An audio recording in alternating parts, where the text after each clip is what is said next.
Sing out your frustration. Just say a word. Keep on staring at the pavement. God knows who hurt. Ooh, your mind is a ghost town, echoing inside your walls, 5 feet underground now.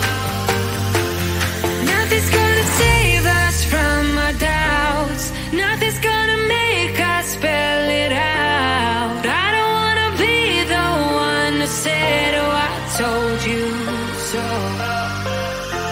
And even if the sky was falling down, you never noticed anyone around. I don't wanna be the one who said, oh, I told you so.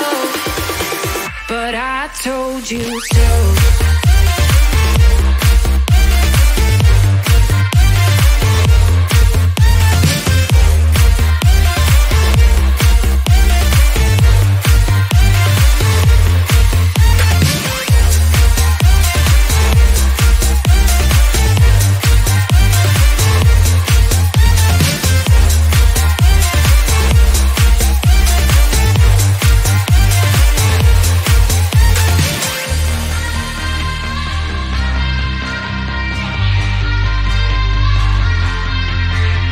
Keep on acting out like strangers.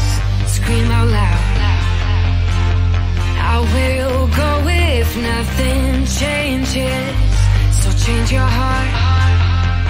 Ooh, your mind is a ghost town, echoing inside your walls, 5 feet underground now.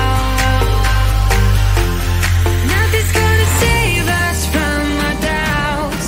Nothing's gonna make us spell it out. I don't wanna be the one who said, oh, I told you so. But I told you so.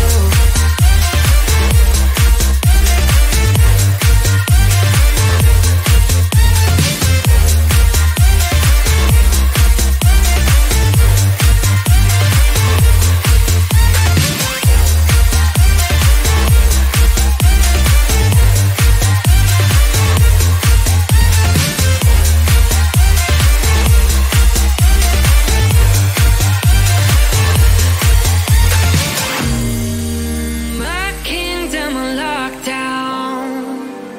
You never give me any chance. Watch me